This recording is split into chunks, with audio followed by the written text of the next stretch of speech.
Àṣànà bá mọ́ ẹ sọ fún mi kí ló dé tó ń bẹ̀bẹ̀ kí ìyá Mohbad má sọ̀rọ̀ kí ló dé tó ń bẹ̀bẹ̀ ìyà tó fi ń jẹ ìyá yẹn ló ń lọ yẹn tó bá jẹ́ pé ibi tí ìfẹ́ ti wà ní ó wá show gbogbo ayé pé ìwọ àtàdúrà ẹ close gan kí ló dé tàdúrà ló ń gbé lọ́dọ̀ màmá ẹ̀ ní Sango why tàdúrà ò lè bẹ gbé ẹ kọ́kọ́ bá mi bèrè ṣèbó sọ pé wọ́n like ara wọn family làwọn kí ló dé tẹ́ pàdọ̀ ìyá Mohbad làdúrà ló ń gbé ní Sango tí ò bá gbé tó bá jí ọmọ gidi ọmọ alálùbáríkà ni bí Mohbad ṣe kú yẹn gan ó jẹ́ kó mú àdúrà ni kí gbogbo yín wá ṣọ́ra yín lóṣooṣọ́wọ́ àwọn gan ló máa sọ pé lọ fi ọkọ níbi tó bá yẹ pé ìfẹ́ òótọ́ ló ní sí Mohbad lóòótọ́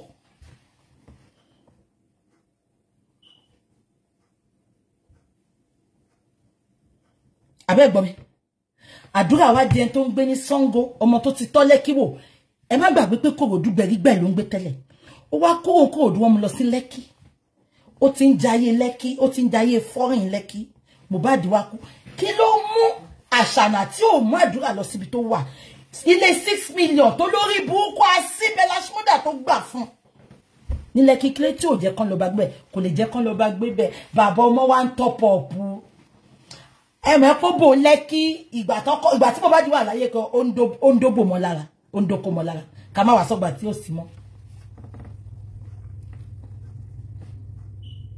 ó dùn mí fún ìyá Mohbad ìyá Mohbad ó ṣojú lásán ẹ má gbàgbé pàbúrò ìyá Mohbad sọ statement kan ó ní gbogbo nǹkan tó ń ṣe fún bàbá Mohbad ó ṣẹ̀ṣẹ̀ ká lójú bàbá Mohbad náà ni ó lóun dẹ̀ gbàdúrà pé bó ṣe ká lójú bàbá Mohbad á ká lójú àǹtí òun lọ́jọ́ kan which is ìyá Mohbad Àṣànà Jùmọ̀kẹ́ kí là ń jẹ láyé tí ó tó àfọlá Ọlọ́run ohun ayé ìmúlẹ̀ mọ́fọ́ èrè kí ni fẹ́nìyàn tó ń jèrè ilé ayé tó sọ ẹ̀mí ẹ̀nù tó lè sùn kó má jí lọ́la ẹ wo gospel lady tó kú yẹn very beautiful natural girl she served God till she died tó bá ti mú orin ara mọ́ ni a ti make ẹ̀ báwọn tó kọ ẹ̀ ṣe make ẹ̀ but orin ẹ̀mí yẹn ló face kò mọ̀ pé òun máa kú àìmọye èèyàn tó ṣe fibroid operation tó ṣe láṣeyege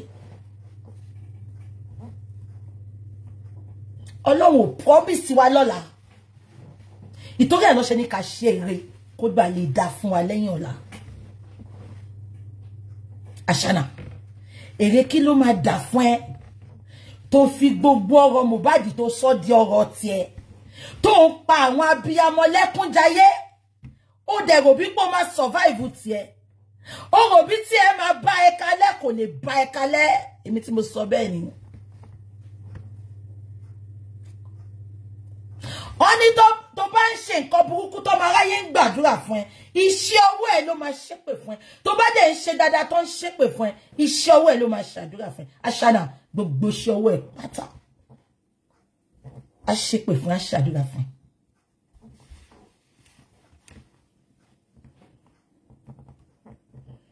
Kí ló dé tí ó lulẹ̀ nation àṣírí wo ni ìyá Mohbad mọ̀ ìyá Mohbad àdúrà mo ń sọ lójoojúmọ́ fún yín peanut lẹ ń jẹ oúnjẹ tó tọ́ sájà l'Àṣànà ń fún yín jẹ peanut ló ń fún yín ní owó Mohbad ìyá Mohbad àdúrà Darosha ẹ lè rí fídíò yìí later màá bá yín sọ̀rọ̀ lẹ́ni bíi family èmi ò ní romance yín kẹ́ wá sọ tòótọ́ tí iná bá jó yín dáadáa tẹ́gbà Jésù bá nà yín ẹ bọ́ta sótọ́ ṣùgbọ́n mo fẹ́ ṣe wáàsí fún yín lọ́sàn-án yìí tí ẹ bá ti ẹ̀rọ kọ́kọ́ ẹ̀rọ ọjọ́ tí Mohbad wò sùsù tó lọ sí ilé onítàtù tó kọ orúkọ gbogbo yín sára ẹ̀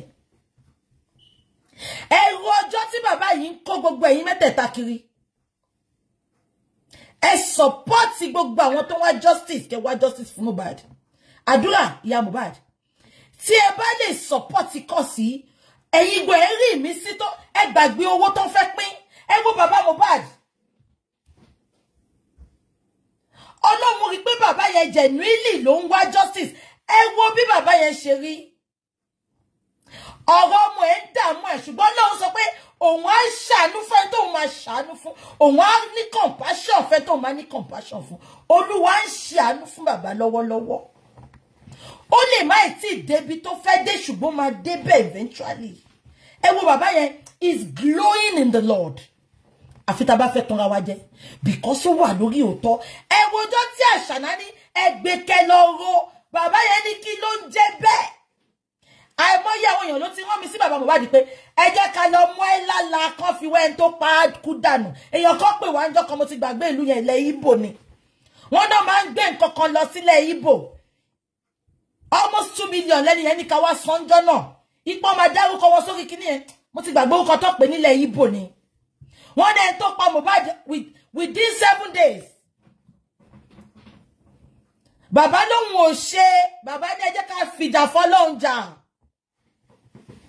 agbójúlé Ọlọ́run kò pòfo ẹ wo bàbá Mohbad mo ṣe pa àwọn ọmọ London kankan wá ti máa ṣẹ́jú sí bàbá yẹn torí wọ́n fojú rí single father sójú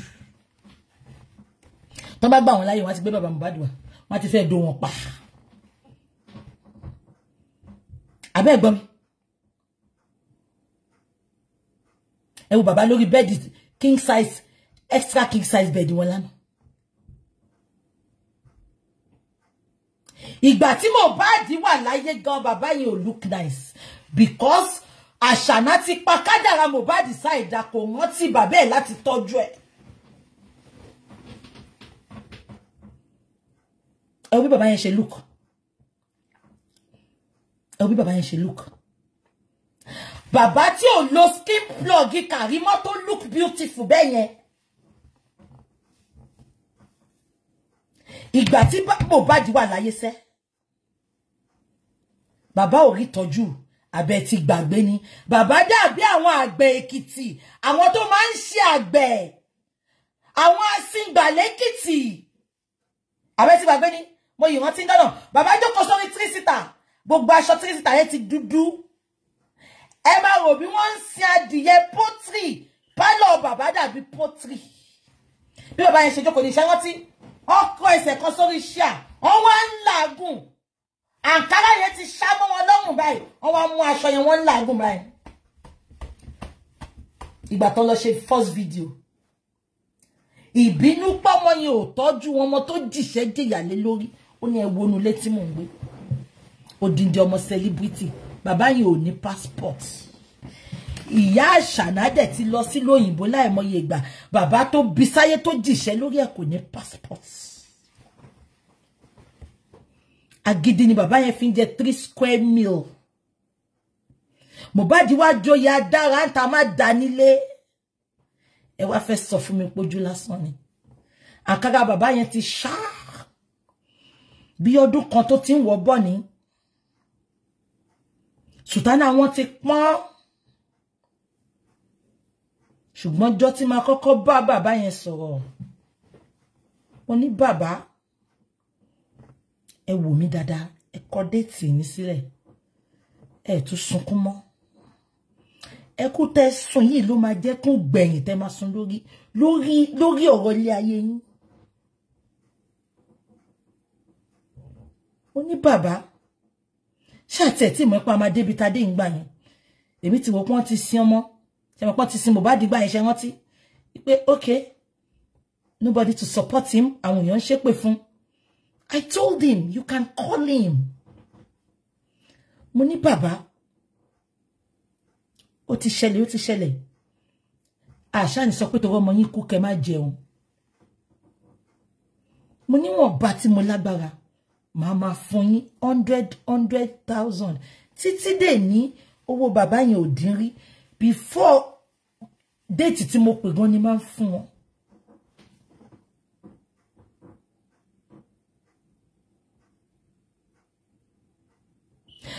Bàbá ò lo fóònù tó ní WhatsApp tó ní TikTok rí so tẹ́ bá rí bàbá tí ò mọ̀ lò ìgbà tí Mohbad kú ni bàbá yẹn ṣẹ̀ṣẹ̀ ń lò.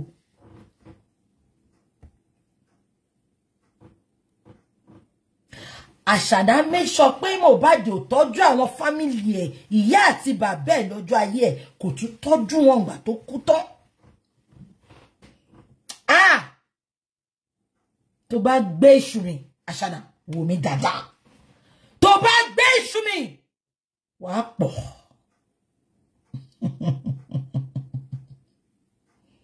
wàá pọ̀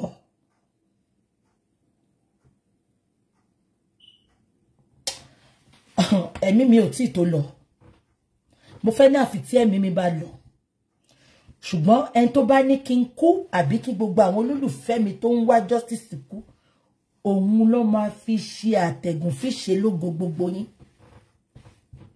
Àṣànà màá sìn ẹ́ débi tẹ́rù ò ti ní bá ẹ màá sìn ẹ́ débi pé a máa ṣe ayẹyẹ lórí ọ̀rọ̀ ẹ èmi kàkà kó rẹ̀ mi máa mú rẹ̀ rodò pọ̀nrípọ̀n pálá yálà yá ẹ kò lè pa mí lẹ́nu mọ́ kò lè pa mí lẹ́nu mọ́ ó mọ ẹni tó ń bá ṣe mo máa ń sọ fún ẹ I am priceless nobody can give kí lẹ fẹ́ fún mi ìbùkún Olúwa ní múlí ńlá láìfi làálàá kan ohun ayé tó máa báyé lọ kí lẹ fẹ́ fún mi. People supporting Mohbad genuinely cannot be bought. We are priceless. Àwọn olórí burúkú olùlẹ̀ nation rí wọn náà ni elébi ni wọn ebi nà. Àtijọ́ tí mo ti ń ṣe chat bí ìjọ́ mo ní ẹ fún mi star ẹ fún mi ní lion wọ́n máa tọrọ ni lion o ẹ fún mi lélẹ́yìí o ó yẹ ẹ fún mi star ẹ fún mi lówó wọ́n máa tọrọ ni àtọrọ jẹ ni wọ́n bẹ́gì ni wọ́n chief superintendent of bẹ́gì ni gbogbo wọn.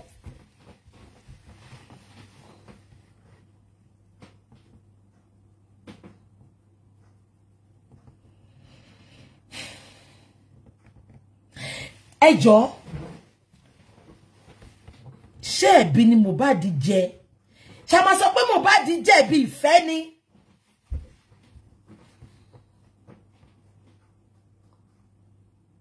they took advantage of that boy from the day tó kọ ẹnu Sasha náà pé òun fẹ́fẹ́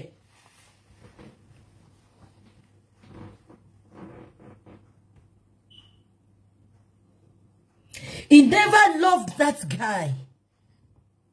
Tó bá nífẹ̀ẹ́ tó ń fẹ́ ni wọn ní máa sọ pé kutu kó ẹ̀ lọ́nà òun until gbà tí Kàrímọ́ tó attack ẹ pé wọ́n ń bú ọmọ ẹ̀ ń jọ sí o sáré fò bọ́ta ṣùgbọ́n wọ́n wá ń bú ọmọ lọ́mọ tó pè ní love of your life o lè ṣe disclaimer ló ṣẹ̀ṣẹ̀ bọ́ta ṣe disclaimer Kàrímọ́ lọ̀gá ẹ̀ Amẹ́ríkà lọ̀gá wà Àṣànà gbogbo nǹkan tó kọ wá náà rí nǹkan kan sọ sí olóòní táìmù ẹ̀ tó bá ṣọ̀ fún yàrá yá ẹ̀ dá lóhùn ọmọ àlè játijàti òkúta sí díẹ̀ ti wà ń tà wà ló bèrè tó bẹ́ẹ̀ olórí burúkú nọ́ọ̀sì a rí àdírẹ́sì ìyá ẹ̀ wọ́n wá ìyá ẹ̀ lọ sílé lánàá ṣé ń gbọ́ mi a ní kọ́ wá ìyá ẹ̀ lọ sílé Àṣànà ti gbé owó fún nọ́ọ̀sì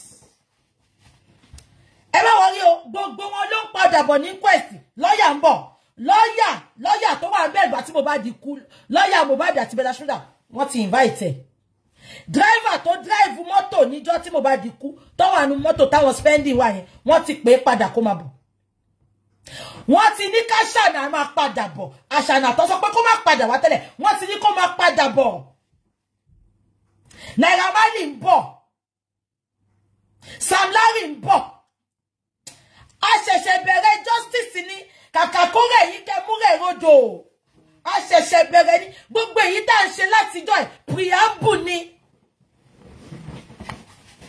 all of them are coming gbòhun ní gbogbo applications tá gbé wọlé wọ́n gbà fún wa ní let them come lọ́sàn.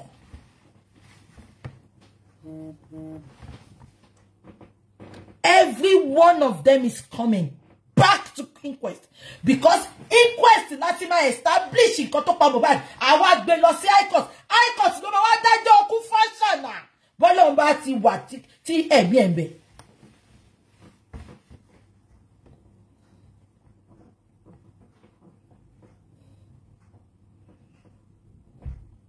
Abẹ́ gbọ́ mi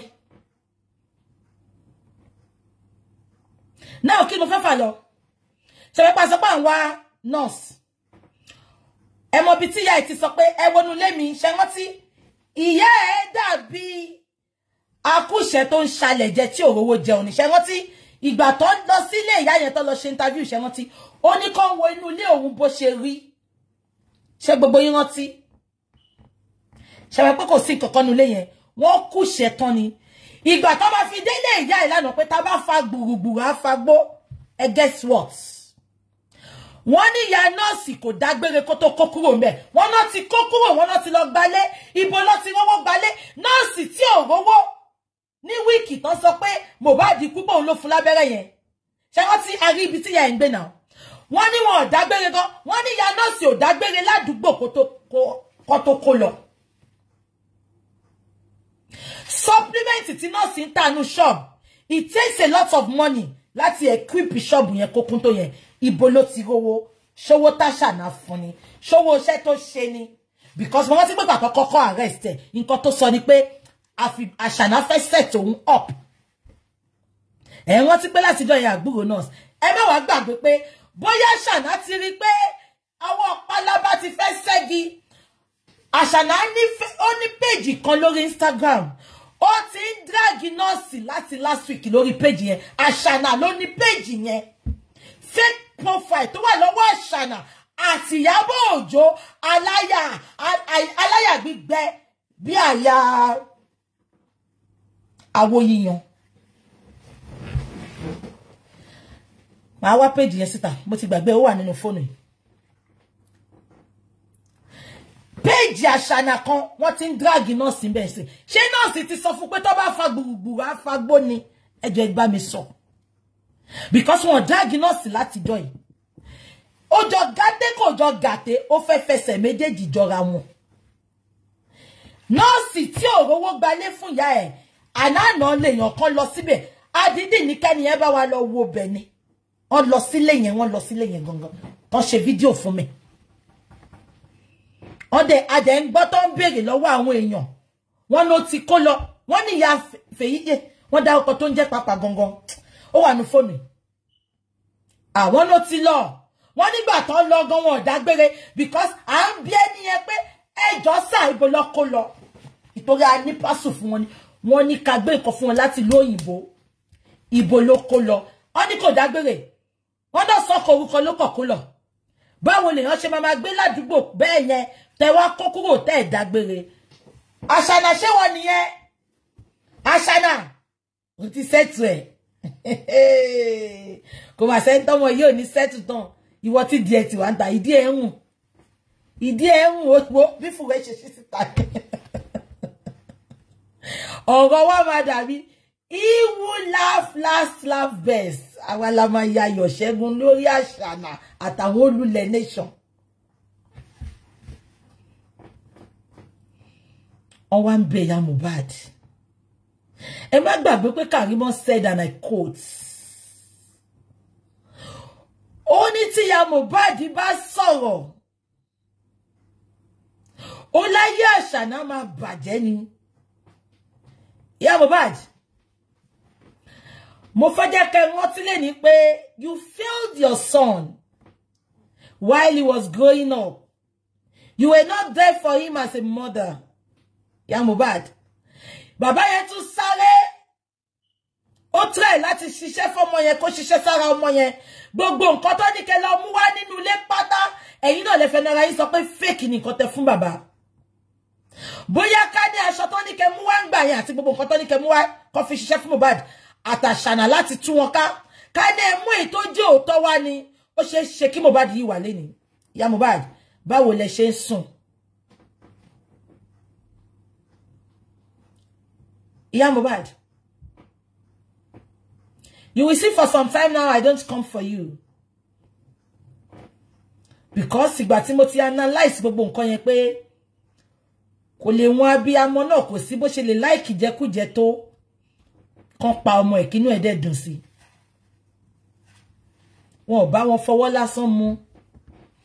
Òun ló mú àbúrò ya Mohbad jọ yẹn tó sọ pé bó ṣe ká lójú bàbá bógun ṣe ká lójú bàbá bẹ́ẹ̀ náà lòun gbàdúrà kógun ká lójú àǹtí òun. Iyabo Ojo, I am telling you this, Adura and Darosha, from the place of love. Te batete son kote mon. Omo lori buruku te supporti. Eri nkan to nse fegbon e lowo. I turn everything around. Agbele yin lori. Iyabo Ojo, Adura ati Darosha. Adura mo ma son kokon. Bí aka no ti bá wa sọ nǹkan tó mọ̀ nípa Iku Mohbad ni. Many of àwọn tó máa ń kọrin bí ti Mohbad kò ṣe gbogbo wọn ló morin kọ. Àánú lórí gbà. Àdúrà bí aka no ti sọ nǹkan tó mọ̀ ní àdúrà. Wo bàbá. Ìwọ náà join ni daddy ẹ. Àwa dúró tì àdúrà. Àdúrà ṣọ́ra àwọn olórí burúkú àṣànà àtàwọn group ẹ̀yẹn. Because one lo wa àti Iyabo Mohbad àti Darosha lọ́wọ́ ló ṣe fún yín support. Ìjọ tí ẹjọ́ bá tọ́ tí mo dẹ̀ mọ̀ pé wọ́n ti ń show yín ní pepensin. Camp yẹn ti dàrú, wọ́n kàn patch ẹ ni. Àárín wọn ti dàrú. They are just patching it. They are just patching it. Adura, Iyabo Ojo, Darosha. The mistake had been done in the past. Darosha, Chief Mbama. There's a reason for all this. And we advise the three of you to say your truths. Tie ba tete sọ̀rọ̀. E to ni ọmọ wa Àṣànà. Wọ́n dé gbé orí Àṣànà, wọ́n gbé lé yín lórí. Ṣé wọ́n ti pé Prime Boy ló kọ́kọ́ fẹ́ gbé lé lórí, ṣùgbọ́n Prime Boy yìí yẹ ó ta tán sí wọn lọ́rùn. Darosha, Iyabo Ojo, Adura, I am advising you. I am not forcing you to talk. But when God's time comes, you will talk. You will talk. E ma gba wípé Karimo ti kọ́kọ́ bota ngba kan tó fẹ́ sọ̀rọ̀. Wọ́n sáré lọ bá parí ìjà, ìgbà tó parí ìjà. Bàbá ni Karimo ló fi parí ìjà. Eléyìí náà ṣe pé Karimo tètè sọ̀rọ̀. Àdúrà débẹ̀ náà ni òun náà gbọ́ lórí burúkú ìyá Avata. Tó bẹ̀rẹ̀ sí ní fi náà jó, tó bẹ̀rẹ̀ fi fa abẹ́rẹ́ gún ọmọ lọ́mọ.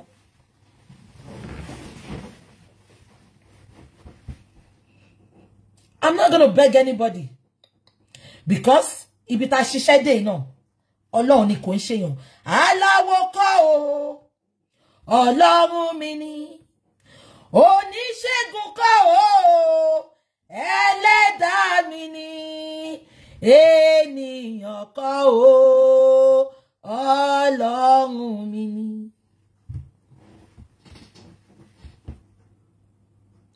Karimo ní bàbá. Account tẹ́ ń béèrè lọ́wọ́ Wunmi ó wà lọ́wọ́ ẹ̀. Ẹ jẹ́ kí bàbá yìí jèrè ọmọ ìgbà tó wà láyé.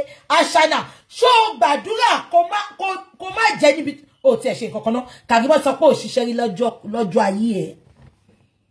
Ó lò ṣiṣẹ́ àtàárọ̀ dalẹ́ rí. Jọ ibo ló ti rí gbogbo nǹkan tó wà lọ́wọ́ ẹ̀. We need the attention of EFCC. Because gbogbo nǹkan tó claim pé tí èyí ó ṣiṣẹ́ látàárọ̀ dalẹ́. Ìjọ tí Mohbad kú gangan lórí burúkú ọmọ yìí. Ẹ mọ̀ báwọn ọ̀rẹ́ ṣe máa wá yá nǹkan yẹn tó máa yá chain tó máa yá nǹkan. Ọ̀rẹ́ Mohbad kan bí ẹ chain ni àbí nǹkan kan ó wà lọ́wọ́ ọ̀rẹ́ Mohbad kan. Níjọ́ tí Mohbad kú. Ṣé ẹ mọ̀ ọmọ olórí burúkú Àṣànà yìí. Ó dé níjọ́ tí Mohbad kú ẹ ó kúrò nínú ilé ó lọ gba chain yẹn lọ́wọ́ bọ̀bọ́ yẹn. Ṣé lè believe? Ṣé lè believe ṣá? Òun dárò ẹ̀ tó kú lọ́wọ́, ó dẹ̀ rántí pé ó ní chain lọ́wọ́ èèyàn kan. Ó drive ó lọ gba nǹkan yẹn, ó lọ gba chain yẹn lọ́wọ́ bọ̀bọ́ yẹn jọ yìí. Kẹ́ lè mọ̀ bí tọ́mọ yìí kò nífẹ̀ẹ́ èèyàn kankan, ìtorí ẹ̀ lánàá àwọn olùlẹ̀ nation ṣe mí. Because bó ṣe wáyé kò nífẹ̀ẹ́ wọn ó lò wọ́n ni. Ìtorí ẹ̀ lọ́wọ́ gbogbo ìjà tó ṣẹlẹ̀ láàrin gbogbo wọn lẹ́yìn. Òun ló dá gbogbo wọn, ó manipulate gbogbo wọn, ó dá orí wọn pọ̀.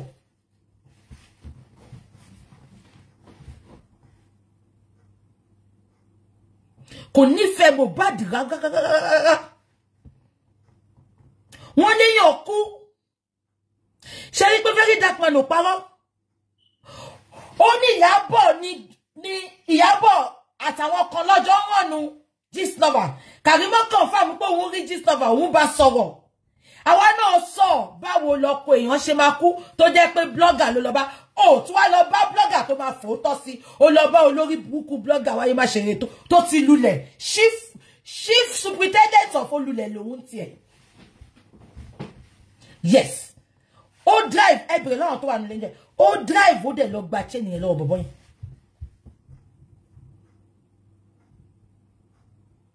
Kò nífẹ̀ẹ́ Mohbad rárá. Tí obìnrin bá nífẹ̀ẹ́ ọkùnrin, ẹ lè róbìnrin kó ṣe ṣìnà mọ́kọ lára. Mi mọ̀ bọ́kùnrin ẹ ṣe lè máa fìyà jẹ tó tí obìnrin bá nífẹ̀ẹ́ ọkùnrin. So gbogbo ipá ṣàná ló ń pín transformer kiri Lẹ́kì, wọ́n ń do lọ́tún, wọ́n ń do lósì. Ó ń fi òbò ṣe give away Lẹ́kì yẹn, kò nífẹ̀ẹ́ Mohbad ni.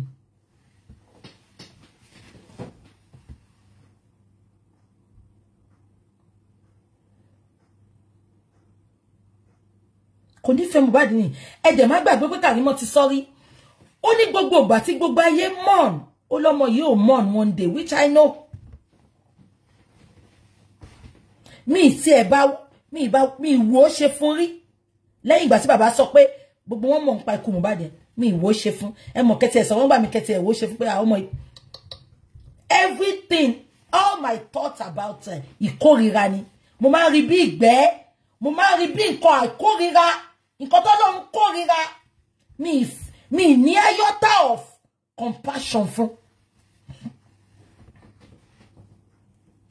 Ọmọ lórí burúkú apọ̀kọjà yẹn. Mo kórìíra ẹ̀. Mo kórìíra ẹ̀ pẹ̀lú gbogbo breath mi. Mo kórìíra ẹ̀ pẹ̀lú gbogbo ẹ̀jẹ̀ tó wọ̀nù lára mi. Abiyamọ ni mi. Ó lè ṣẹlẹ̀ sẹ́nibọ̀dì.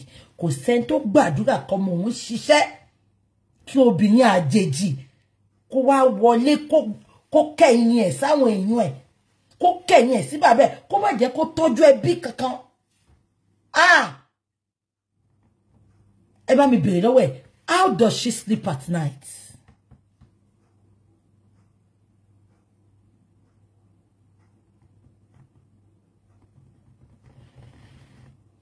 Ẹ bá mi bèrè lọ́wọ́ ẹ̀, how does she sleep at night?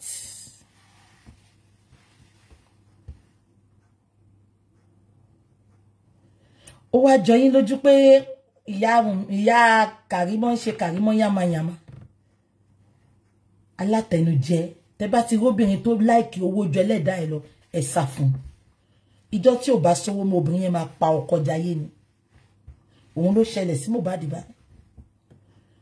Báwo ló ṣe máa sọ gbogbo obìnrin tó fẹ́ ọkọ tán nífẹ̀ẹ́, ó máa sin ọkọ yẹn débi ìṣelógo ẹ̀ ni. Ó máa dúró tí ọkọ yẹn tó máa ṣoríire tó máa níláárí ni. Ọmọ 26 years old. Kò ní youthful exuberance, kò enjoy ayé ẹ̀. Ó lówó kò enjoy ẹ̀. Ó wà ní captivity obìnrin àjòjì kan tó pera ẹ̀ níyàwó. Kò jẹ́ kó ríta, ó capture ẹ̀ ni. Ó fi remote control, ó fi ń control nílé ayé ẹ̀. Kò jẹ́ kó tọ́jú ara, kò jẹ́ kó tọ́jú ẹbí, àfẹ́mí, very greedy bastard. Ó ní rí ìyọnu ènìyàn, ó ní rí ìyọnu Ọlọ́run.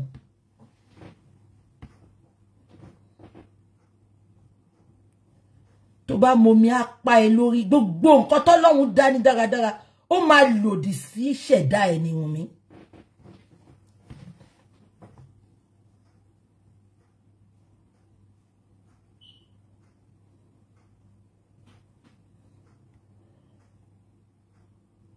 Ṣebí ọmọ ló bí yẹn. Ó pa ọmọ lọ́mọ. Ó wá ràgà àbò tiẹ̀. Make it make sense. Baba Mohbad look well, but internally is not happy. Just so you know, Baba cries every day. Ojoojúmọ́ ni Baba yẹn máa ń ké. Baba cries every day. Tí ò bá sírú gbogbo wa tá dúró tí bàbá yẹn á ti kú. Bàbá yẹn á ti kú. I'm telling you today. bàbá yẹn jẹ́ kó yé wa pé Ọlọ́run àtàwa ni èjìká tá jẹ́ ká ṣọ́ bọ́ lára òun. Ó láwa la jẹ́ kó òun mọ̀ ṣùgbọ́n ó ní táwọn bá ti wà nínú ilé. Bàbá yẹn tún kọ́ ló sọ fún mi o, ìyàwó wọn tí mo bá sọ̀rọ̀.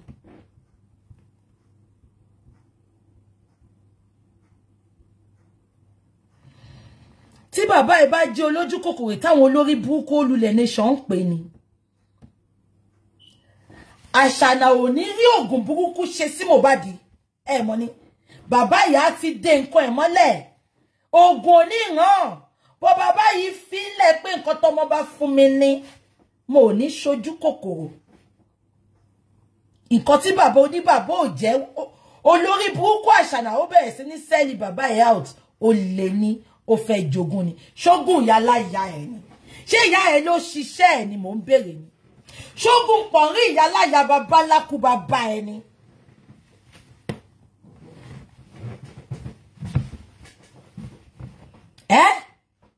Ká tó sọ gbogbo nǹkan tó lọ ń sọ fáwọn èèyàn nìyẹn. Ìgbà tó lọ bá Jíswèrè náà nǹkan tó sọ fún nìyẹn. Ìgbà tó lọ bá ọmọ Tèmilọ́lá tó wà ní Instagram yẹn chat yẹn ti wà lọ́wọ́ mi. Ó ní bàbá fẹ́ jogún ni o. Bàbá fẹ́ jogún ni o. Ẹ bá mi béèrè ṣógùn ìyá láyà ẹ̀ ni. Ta ni ò bá gbé ọmọ kó walk away. Ibi tó ṣe sí o fẹ́ jẹ ńbẹ̀. You want to eat your cake and have it. It is impossible. You cannot.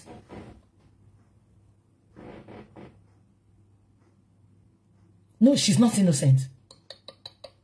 She's not innocent. Ba gbé life fún mi lẹ̀. Tó bá innocent kan pa mí. She is not. And I keep on telling you. She's not innocent. She's not. Why is she running away from DNA? Why is she not telling us what killed Mohbad? She was dead 24 hours, 48 hours, 72 hours. And Mohbad had put in a petition before he died, calling the Nigerian police to protect him. And you are telling me she's innocent? She's not. She's not innocent. It's just so unfortunate that the Nigerian police, they refuse to do their job. But we are not relenting. If they don't want to do their job, we will do their job for them. Trust me. And that is what we are doing. I am not relenting. You know, I'm always telling you, even if I'm the last man standing, I'm the last person standing on this justice, I am not relenting. Baba is my father. Baba is my family. Just so you know, we are from the same place. So I'm standing with my family. I'm standing with my father.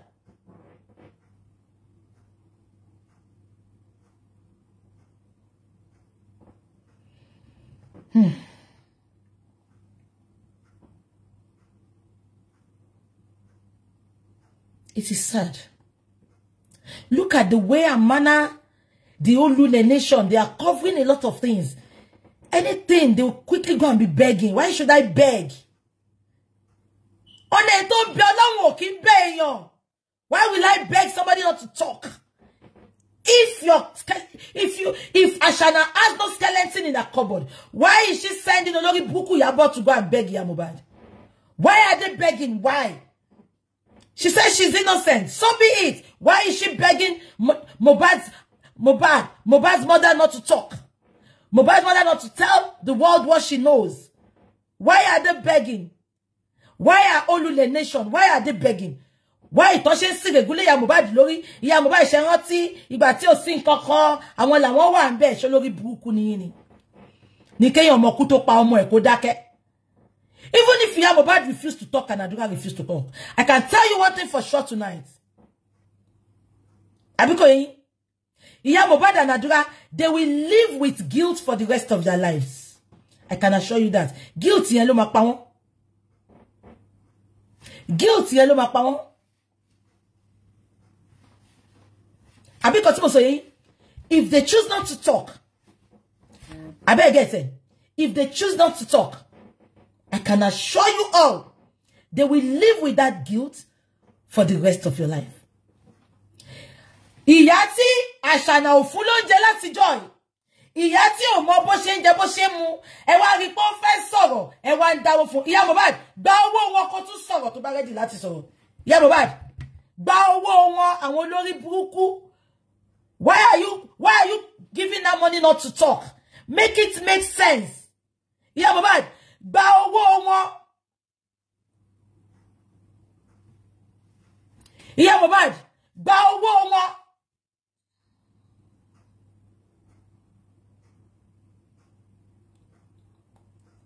Abẹ́ gbọ́ mi ni. Báwo lẹ ṣe máa dá owó fún Iyabo Mohbad? Owó tẹ́ fún láti do. Wọ́n ròyìn bí Àṣànà ṣe ń fẹ́ bí pa.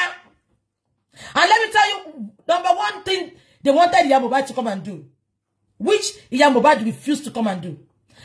Do you all remember when Karimo said they stole Mohbad's phone? Ṣé rántí pọ́n ní Wunmi lọ jí phone Iyabo Mohbad? Ṣé rántí?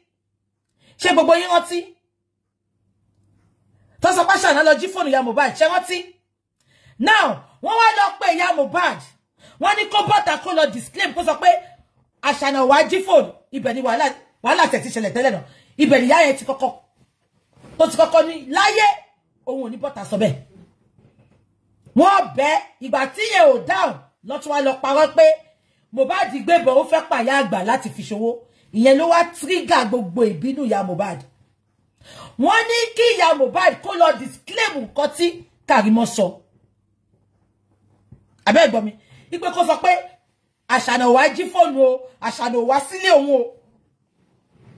Ìyẹn wá sọ pé láyé òun ò ní ṣe. Ó ní láyé òun ò ní ṣe.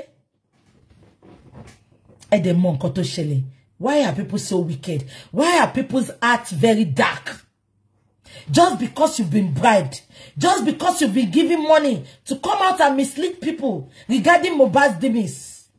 It can happen to anybody. It can be your son tomorrow. It can be anybody. Why can't you say the truth and let your truth set you free?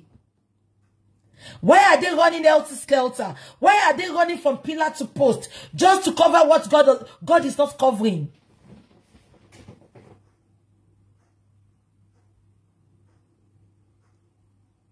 Oh, honestly, nobody is going to die. A lot is going to be unfold.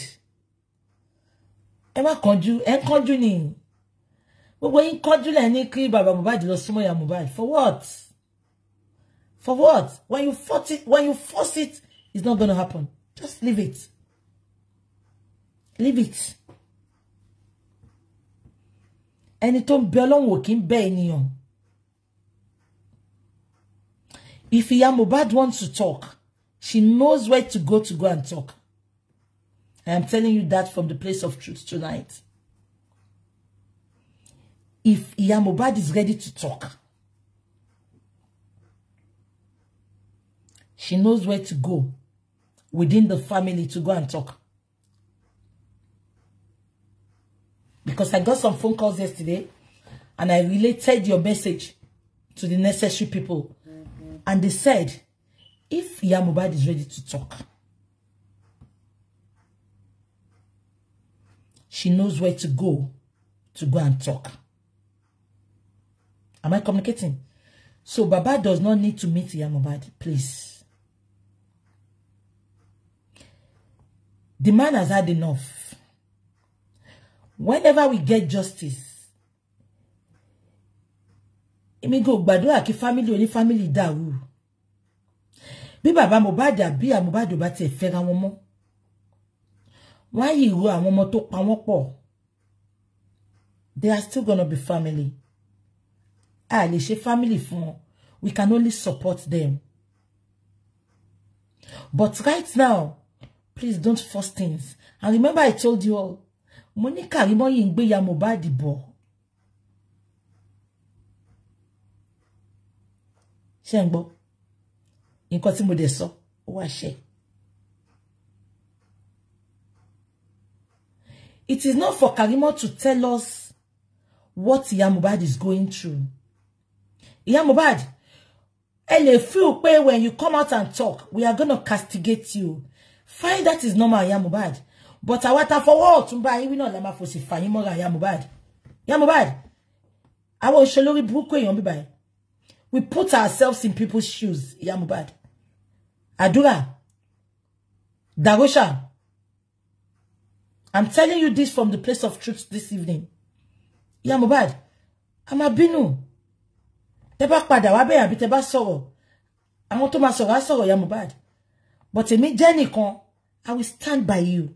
Adura, Darosha, Iya Mohbad, when you are ready to talk, kò sí yálà ya pọ̀nrí bàbá láì tó máa wá halẹ̀ mọ́ yín. Èmi ń sọ ẹyọkọ yẹn fún yín sìn. When you all are ready to talk, please, ẹ má jẹ́ kó bo, because tẹ́ bá bo anything. Tẹ́ bá bo anything. Karimo says she's ready to come on Zoom for the inquest. Karimo, if you don't mind, I don't want you. I'm not asking you to talk to me. If you have the people you want to give your number, you can give it to them. The legal team of Mohbad, they will get in touch with you, Karimo. If you are watching me or you are still going to watch me, you said you are, if they invite you to come and talk at the inquest, fine. At least that will be in the front of oaths. Am I communicating? If you want to send your number to me, fair enough. If you don't want to give it to me, I'm not begging. You can give it to anybody you trust and tell them to send it to Baba or Uncle Muiwa. Then they will take it off from there. They will give it to Baba's legal team, and Baba's legal team will get in touch with you. And even if you want Baba's legal team to get in touch with Iyabo Mohbad, Adura and Darosha, they will definitely do that. Karimo, we are just here. Àwa wà ńbí láti tú àṣírí àwọn nǹkan tá ń gbọ́ ni. Àwa ò ń ṣe lawyer, ń ṣe judge. You understand, Karimo? So if you really want to help Mohbad, and if you really want Mama Mohbad to help Mohbad, as you have been saying that they should let them come together, that togetherness is not going to happen now. I'm sorry to disappoint you, because Oroti Lord Juyelo and Ashana is doing a lot of things to get away with things with Baba. So Baba needs to avoid everything that is coming from that side. But if Darosha, Adura, and Iyabo Mohbad have anything to say, honestly, we will give them Wahab's number. If Karimo don't want to leave her number, we can give her Wahab's number. She should talk to Baba's team, honestly. She doesn't have to talk to anybody. She should talk to Baba's team. We give her Wahab's number. We give her, you know, the legal team. They will give her the number. She doesn't need to give us her number. She doesn't need to give us Baba's number. They are the judge. They are the lawyers. They know the questions they will ask. They know what to discuss with them. We are just here to expose their secrets. We are just here to expose, to analyze their lies. So telling us we cannot really do anything about it because Akomama son on the awareness, which is very good what she's doing. We appreciate you, Karimo. But talk to Mama Mohbad. Coming together with Baba Mohbad. We are all human. Iyabo Mohbad has a man in her life now. Baba Mohbad has a woman in his life. Ema to jẹ́ kí baba tún lọ ṣàgbákò obìnrin mi. Àwa rí pé Iyabo Mohbad àti Baba Mohbad ń sọ̀rọ̀. Ìyẹn náà tún bẹ̀rẹ̀ wàhálà tiẹ̀. Àbọ̀kọ Iyabo Mohbad á tún rí pé Baba Mohbad àti Iyabo Mohbad ń sọ̀rọ̀. Ọkọ Iyabo Mohbad náà tún bẹ̀rẹ̀ wàhálà tiẹ̀. Are you getting it? So let's do it the right way. Do you all understand me? Let's do it the right way. Let's do it the right way. And this is my advice to Karimo. Karimo, I know you are pained, Karimo. I know you are very pained. But I will use this opportunity to tell you that if you can leave whatever your mother has done to you Fàyà ẹ lọ́lọ́run lọ́wọ́ Karimo. Yẹ k'Ọlọ́run ṣe ìdájọ́ yẹn Karimo. You are very pained. You are always talking from the place of pain because ìwọ ló nífẹ̀ẹ́ ìyá ẹ àtàbúrò ẹ wọ́n nífẹ̀ẹ́. Karimo, ìgbà tẹ́ ṣiṣi ń jẹ légbò kò sẹ́ni tó rí. Elégbò wá ń jẹ ṣiṣi gbogbo wá ń condemn. Ọmọ welele, ọmọ òṣìní, ọmọ kíní kan ni. Karimo, this is coming from the place of true love now. I don't need anything from you. I don't.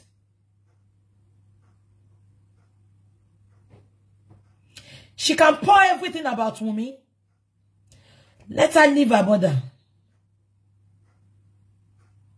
Bíbélì gan jẹ́ kó yé wa pé tí ìyàwó àti bàbá wa go bá dá ẹgbà wọn ò sí lọ́wọ́ wa. Jùmọ̀kẹ́ á kó ní tiẹ̀. Karimo, lọ́kọ déètì ẹni sílẹ̀. Mo ń ṣe wòlíì.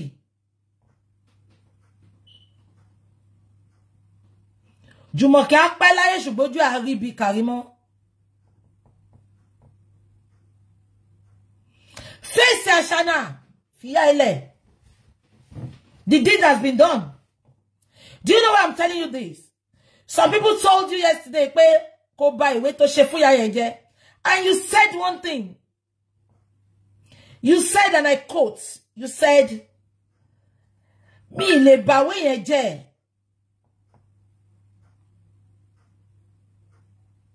You still have the love of your family at heart. Karimo, don't spare Ashana. Don't spare her. Because you know what we don't know. But your mother,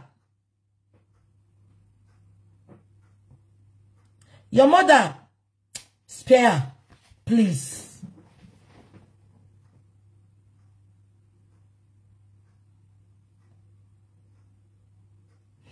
You can come online to insult me. You can come online to tell anything. I care less. I am just telling you this.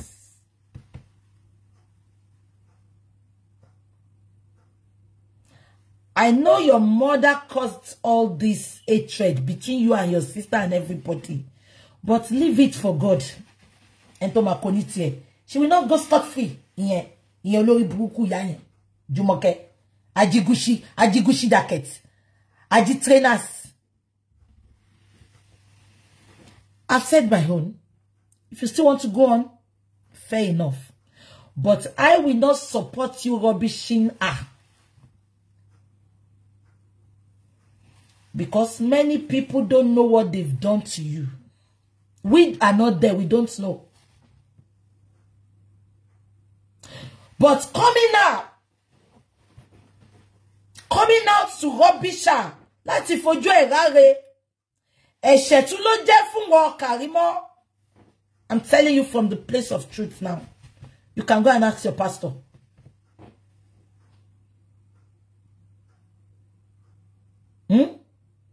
Ẹ̀ṣẹ̀ ló tún jẹ́ fún wọn. Dẹ̀ lè máa wà nínú ẹ̀ṣẹ̀ ká máa sọ pé kóore ọ̀fẹ́ máa pọ̀ sí.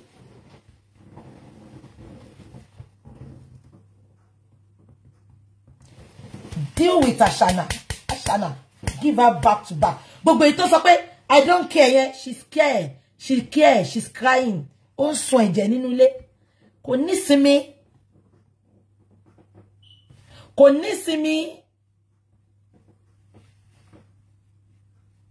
Yeah? Kò ní sinmi. Dàbò kò ní sinmi. Kó má ní sinmi. Ṣé lóhun ya wèrè òun níkà ni? Fìyà ẹlẹ́ ẹ tó ti ń jìyà ẹ̀ láyé.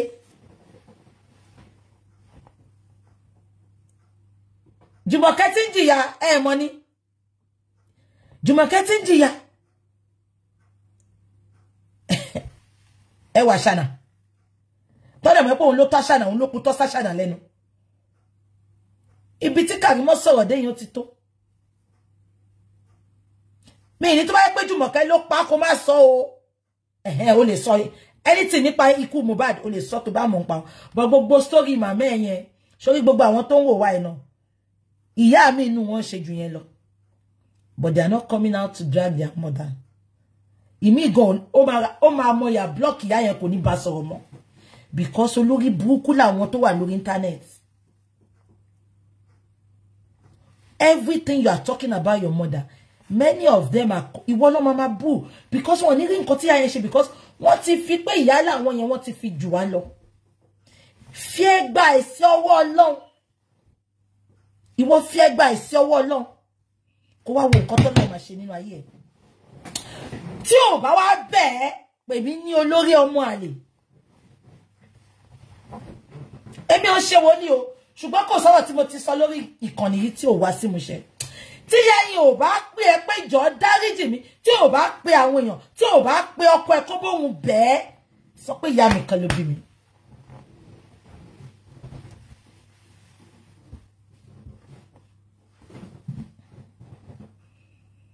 Bọ̀ ṣó wá rí olórí burúkú àṣànà yẹn deal pẹ̀lú yẹn because ó mọ ikú tó pa Mohbad. Ìwọ náà dẹ̀ mọ̀ pé ó mọ nǹkan tó ń ṣẹlẹ̀. Ó ní nǹkan wà lọ́wọ́ ẹ̀. Ó mọ gbogbo bí Mohbad ṣe kú. Àtọmọ owó ẹ̀ àti gbogbo ẹ̀ ó mọ̀. Òun ló jẹ́ kó fẹ́. Sórí ìyá yẹn distraction ni. I'm not telling you this because kò wá tó àṣírí fún wa. Kò sí nǹkan tí mo fẹ́ fàṣírí anybody ṣe. Ṣé borí sí pé nǹkan tí mo fẹ́ analyze gan. Ní rí fídíò yẹn mo ti tu anti-comfort thinking will become but let me just stop from àwọn nǹkan tí mo ti pick lẹ́nu àwọn èèyàn. I can make my show without playing anybody's video. I can, you know, this is my calling. This is my calling. Ẹlòmíì wà náà àwọn tó ń wo bó ṣe ń sọ̀rọ̀ yẹn. Ẹlòmíì ò bá yẹ sọ̀rọ̀ mo ti block ẹ, which is good enough. Just block her. Block her, leave her. She will come to realize. I'm just praying. Pé Ọlọ́run yẹn kó jẹ́ pé inú kòtò tó bá ti gbé sí ló máa ti realize. Because ọmọ lórí burúkú àṣànà yẹn, ọmọ yẹn ò lè tọ́jú ẹ̀ o. Ìwọ tó lójú àánú Jùmọ̀kẹ́ lójú ni. Ṣùgbọ́n pé tá jẹ́ méjì bá máa ṣe ra wọn. Wọ́n máa nífẹ̀ẹ́ ara wọn ló ń ṣẹlẹ̀. Òkùnkùn ní Jùmọ̀kẹ́ àti àṣànà. Ìmọ́lẹ̀ ni wọ́n. Ṣùgbọ́n ojú òkun Jùmọ̀kẹ́ ó yìí máa ká eventually. So I will just tell you to, I'm not telling you this to come and give me anything you know. Èmi ò ready láti gbọ́ nǹkan kan tó ṣẹlẹ̀ láàrin Mohbad and anybody. If you have anything, take it to the lawyers. You can expose her for people to, you know, for people to analyze. But we cannot do anything. The lawyers are waiting for you. As I have said, Baba's lawyers, they are waiting. If you need their number, Gorexi can get it for you. Bodamiwa can get it. They will give you their number. You don't, I will even tell you not to talk with anybody. Because if you relate it to anybody, get the lawyer's contact. Tell them your truth. You don't need to go to Nigeria. You can talk to them on Zoom. You can make a voice note with your face showing. Send it to them. End of. You can still continue with your talk on social media so that we, the analyzers, we analyze. I'm not communicating. Iya Mohbad. Ewo lórí burúkú afoku ọmọ gbavata. Wọ́n ní yẹn náà máa sọ̀rọ̀ sí Iya Mohbad, ó máa sọ̀rọ̀ sí olórí burúkú. En tí ò níru ẹni ò lè mọ iye ni. Olórí burúkú, ẹ wo nǹkan tó wọ̀ lánàá. Gbogbo owó tán ló gbà lórí òkú Mohbad. Ẹ wo wèrè lóhun ṣe bede. Kó wá mú gbogbo aṣọ márùn tó wọ̀ yẹn. Ó sì jẹ́ pé gbogbo àwọn olùlẹ̀ nation alákìsà ni wọ́n. Wọ́n ṣe láṣọ lọ́rùn náà.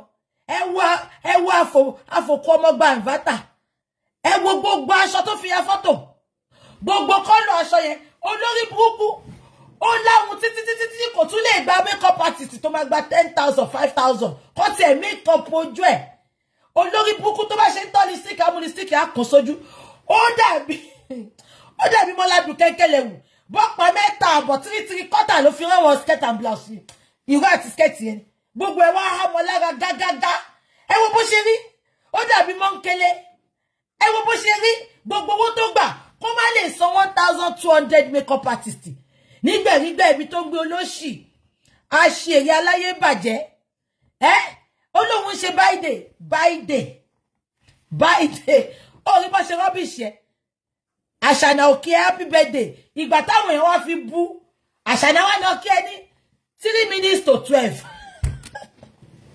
meanwhile gbogbo àwọn olùlẹ̀ nation náà sọ pé ti kí happy birthday ìgbà tí o bá ń tọrọ owó jù náà kò lè níyì ó ti gbàgbàgbà lọ́wọ́ ọmọ yẹn kò lè níyì nǹkan tí ò ṣe níyì lójú ọmọ yẹn nìyẹn ọmọ yẹn ya lúkèwé ọmọ yẹn òkè happy birthday rí gbogbo aṣọ tó wọ̀ ni ó wọ aṣọ ọ̀sẹ́gì bí àwọn àǹkárá ó ní 1,255 naira ti mọ àwọn àǹkárá tó máa ń dà sórí bíríjì Èkó ẹjọ bá mi bí olórí burúkú ṣóun náà ti ń fa bàálù ni kí ló ń fowó gbogbo owó tó ti kójọ orí àṣànà lásán owó tó gbà lọ́wọ́ ọmọ yẹn ṣe fẹ́ gbọ́ tí Kàrímọ́ sọ Kàrímọ́ ní millions ló ń gbà lọ́wọ́ Wunmi birthday ló ṣe birthday but òun ò ṣe birthday olórí burúkú ó wá lọ́mọ ṣíà ó lọ́mọ bẹ́ẹ̀ tó ṣe pole dance ó lọ́mọ ó dúró sẹ́gbẹ̀ẹ́ ṣíà ó dàbí àwọn sérékodé ẹ̀mọ̀ àwọn tó máa wà ní gáréjì àwọn gáréjì mọ́tò ọdún mọ́ta tó máa tẹ̀ lọ́yàn tó máa mú pàrágà nǹkan tó kúkú ń ṣe náà nìyẹn ẹ ra pàrágà ìfòbò ṣeré ẹ wọ aṣọ tó wọ̀ first lace ẹ̀yẹn dàbí aṣọ ṣẹ́gì second one ló dàbí cotton ẹ ti mọ cotton tó wà ilé àwọn ìyá bàbá jẹsẹ̀ nílàjẹ olórí burúkú ẹ lè rẹ tó gbowó èrú náà kó fi ṣe nǹkan rẹ̀ kó lè fi ṣe nǹkan rẹ̀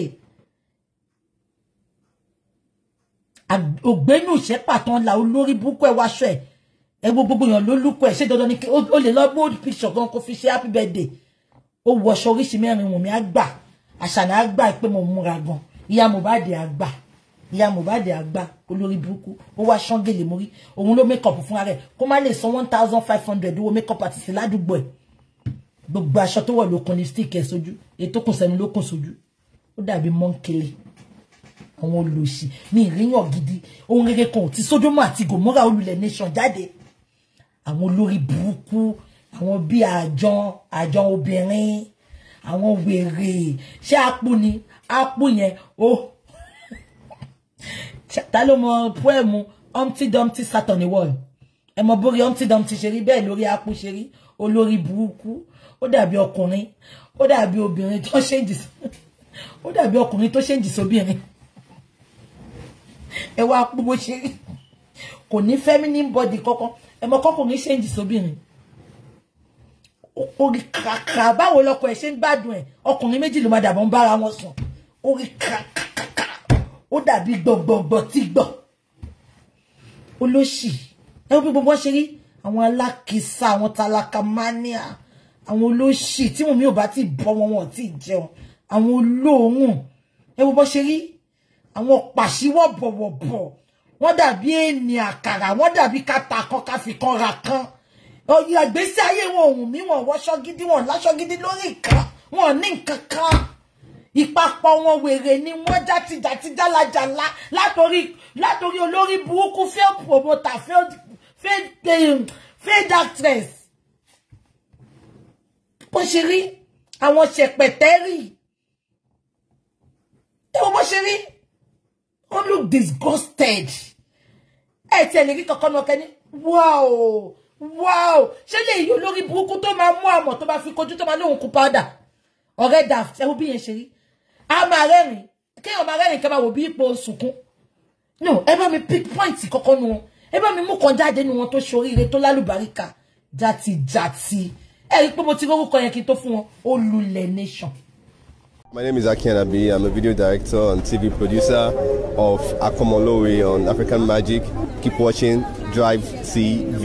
Olólùfẹ́ Drivetv àti gbogbo ẹ̀yin tí Feyisara ẹ máa wo Drivetv. Keep watching Drivetv. My name is Wunmi Agba. Taking this time out to tell you all that you keep watching Drivetv. What drive ẹ̀wọ̀ ní ògo ẹ̀? What drive ẹ̀wọ̀ fulfilment? What drive ẹ̀wọ̀ bí tó bá lọ? Ó ní iṣẹ́ rìn. Ibi ni kò máa wò Drivetv. Thank you. Chloe. Drivetv. Driving you around the world.